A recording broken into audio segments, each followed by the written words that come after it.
Shalom, damai di hati.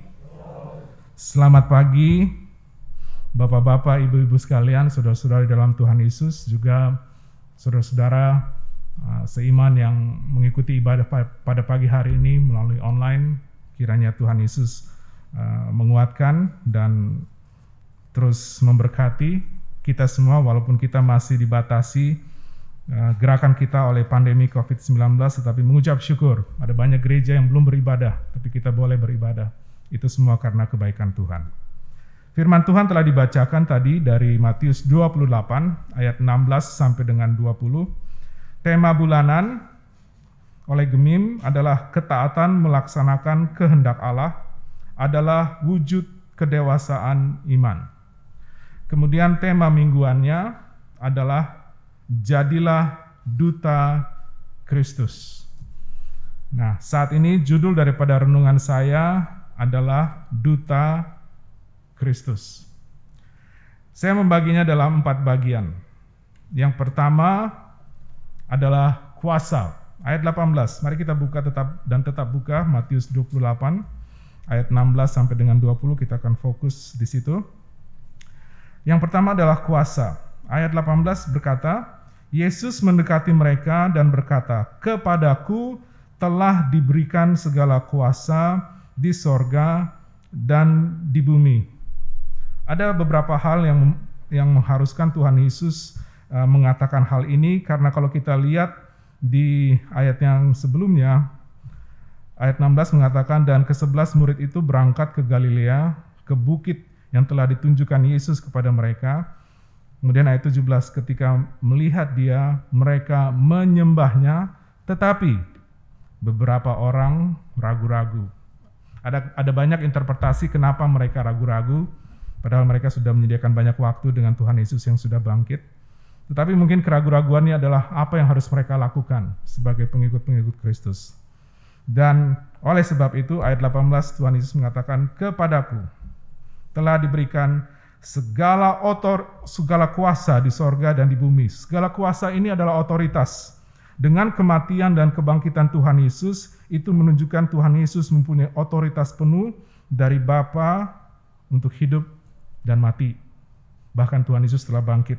Sama seperti Bapak Ibu sekalian, sama seperti duta besar yang akan berangkat, mungkin bertugas di suatu daerah atau negeri, maka diberikan surat kuasa, surat penunjukan, surat bahwa engkau akan pergi ke tempat lain dengan mewakili. Di sini dikatakan, "Kepadaku telah diberikan segala kuasa di sorga dan di bumi oleh Bapa di sorga." Dan itu juga yang Tuhan berikan, surat kuasa ataupun otoritas kepada murid-murid untuk menjadi duta Kristus. Yang nomor 2, komando. Apa perintahnya? Ini adalah amanat agung, atau dalam bahasa Inggrisnya The Great Commission. Ada 2 hal, aktivitas dan alat. Aktivitasnya di ayat 19 dikatakan, "Karena itu pergilah, jadikanlah semua bangsa muridku." Dalam bahasa Indonesia mungkin kita akan membaca kata kerjanya adalah pergilah, tetapi sebenarnya dalam bahasa aslinya kata kerjanya adalah jadikanlah semua bangsa muridku. Dan karena itu pergilah artinya begini, selagi engkau pergi, jadikanlah semua bangsa muridku. Selagi engkau pergi ke pasar ataupun ke pasar modal, jadikanlah semua bangsa muridku.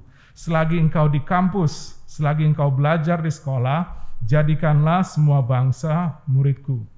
Jadi aktivitas dari tugas duta Kristus adalah menjadikan semua bangsa muridku.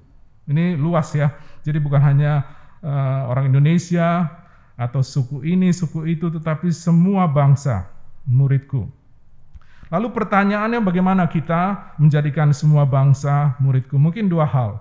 Yang pertama, kita menjadi saksi kabar baik Tuhan.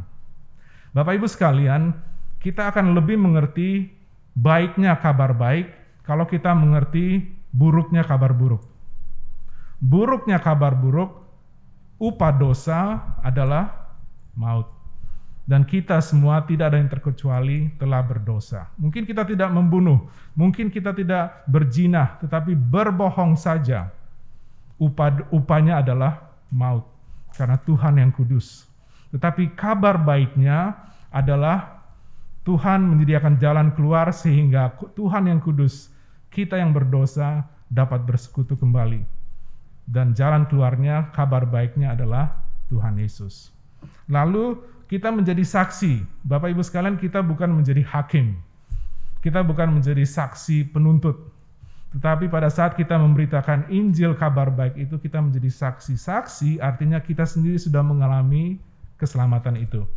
Sehingga pada saat kita menyaksikan satu-satunya juru selamat itu Tuhan Yesus, kita juga sudah mengalami.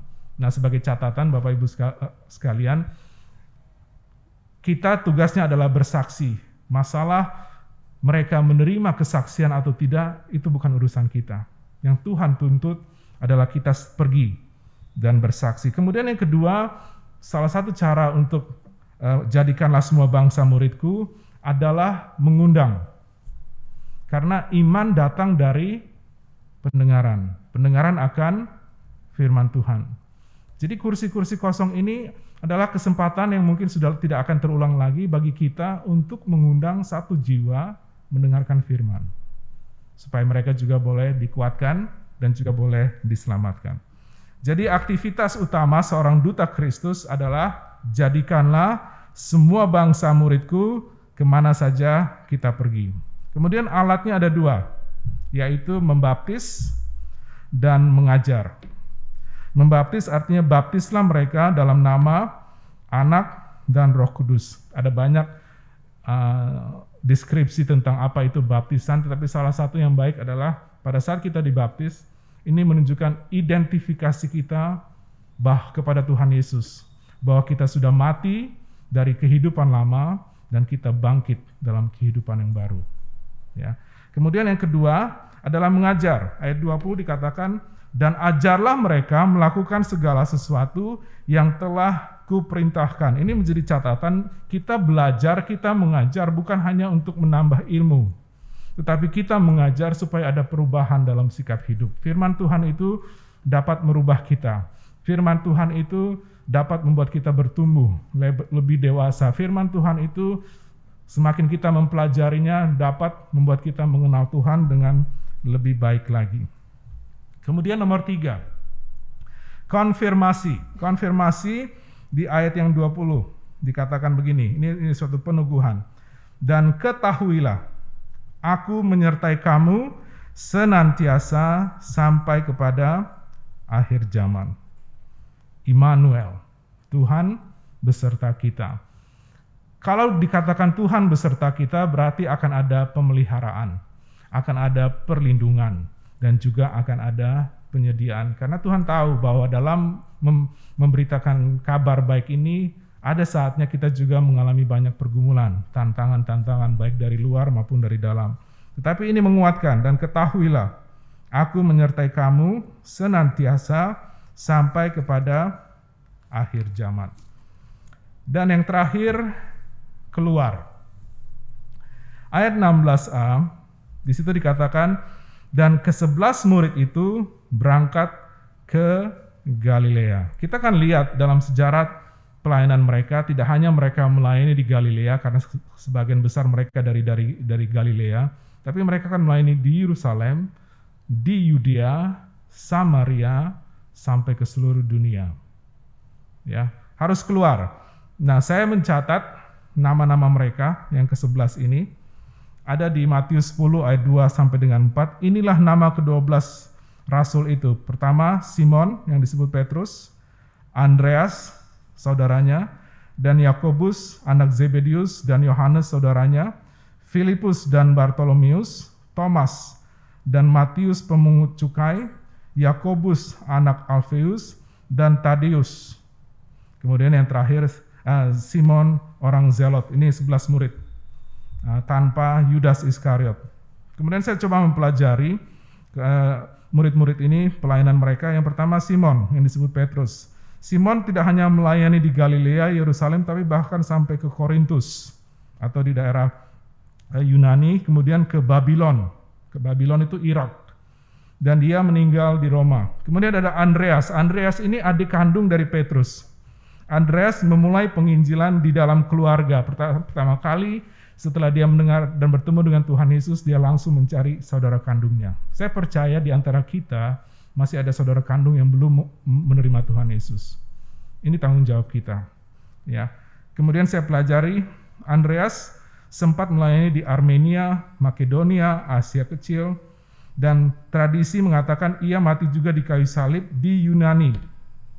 Kalau banyak yang disalibkan seperti ini, dan menurut tradisi Andreas disalibkan dengan seperti huruf X. Dan pelayanannya juga sampai kemana-mana. Kemudian ada Yakobus, anak Zebedius, yang lebih dikenal adalah Yohanes, saudaranya.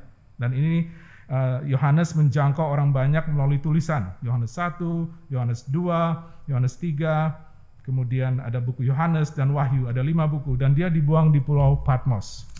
Kemudian ada Filipus. Nah, Filipus juga menginjili dengan membawa teman kepada Kristus, yaitu Bartolomeus atau Nathanael. Jadi, ini juga menjadi tantangan bagi kita. Saya percaya masih banyak teman-teman kita, baik tetangga kita, yang belum menerima Tuhan Yesus. Tanggung jawab kita adalah mengabarkan kabar baik itu sebagai duta Kristus. Kemudian ada Bartolomeus, ini teman daripada Filipus. Kemudian ada Thomas. Nah, Thomas adalah orang yang ragu-ragu, tetapi pada saat dia mendengarkan damai sejahtera bagi kamu, dia tidak hanya menjadi penyembah yang luar biasa, tapi dia menjadi pelayanannya itu tidak hanya sampai di daerah Israel. Waktu saya di Amerika, belajar teologi, saya mempunyai paling tidak ada 4 orang dari India. Nama mereka ada Thomasnya. Jadi ada Thomas Kuruvilla, ada Thomas Kurian, ada Thomas ini, ada itu Thomas. Kemudian saya kumpulkan mereka, tuh saya tanya, kalian ini bersaudara sehingga namanya Thomas? Terus bilang, tidak Pak, kami tidak. Loh, tapi kenapa ada Thomas? Rupanya menurut tradisi gereja maupun tradisi sejarah kekristenan, Thomas pelayanannya sampai di India. Jadi dia keluar tidak hanya dari Galilea, Yerusalem, Samaria, tapi juga sampai ke India. Kemudian ada Matius, pemungut cukai. Kemudian ada Yakobus, anak Alfeus. Walaupun tidak ada catatan-catatan kemana mereka pelayanan, termasuk Tadius dan Simon, orang Zelot, tetapi mereka keluar dari Galilea. Dan sebagai catatan, Simon, orang Zelot adalah salah satu politikus yang ada dalam 12 murid. Jadi Tuhan Yesus memakai semua orang, ya, untuk melayani dia sesuai dengan tema dia masing-masing. Kesimpulannya, kabar baik itu harus dibawa keluar. Keluar baik ke keluarga, teman-teman, sampai ke ujung dunia. Sebagai penutup, pertanyaan, sudahkah kita mengambil bagian dalam penggenapan amanat agung ini? Kuasa sudah diberikan. Bukan hanya untuk murid-murid saat itu, tetapi untuk murid-murid saat ini. Dan kuasa itu diberikan juga bukan hanya untuk hamba-hamba Tuhan, Pelsus. Kuasa untuk menjadikan semua bangsa murid Tuhan diberikan kepada semua pengikut Kristus. Kemudian yang kedua, komando sudah diserukan, jadikanlah semua bangsa menjadi saksi dan juga mungkin mengundang mereka hadir mendengarkan firman. Konfirmasinya telah dinyatakan, Immanuel. Jadi untuk gereja Gemim Immanuel Jakarta Barat dan sekitarnya, Immanuel. Artinya Gemim Immanuel, Tuhan beserta kita. Apapun yang kita lakukan. Kemudian keluar. Bapak Ibu sekalian, kita tidak perlu keluar, kita tidak harus, perlu, tapi kita tidak harus keluar kota untuk menceritakan kabar baik Tuhan. Karena orang-orang daerah dari mana saja di Indonesia sudah ada di Jakarta. Saya percaya teman-teman kuliah kita nggak semua dari Manado. Ya, teman-teman kerja kita tidak semua dari Jawa. Ada banyak suku. Ini kesempatan untuk kita menceritakan kabar baik itu. Tidak perlu juga atau tidak harus juga keluar negeri. Karena seluruh negeri, seluruh bangsa sudah ada di Jakarta. Percaya atau tidak, kalau kita ke Kalibata City Mall, apartemen, wah itu banyak sekali orang dari mana-mana. Dan sebenarnya itu kesempatan.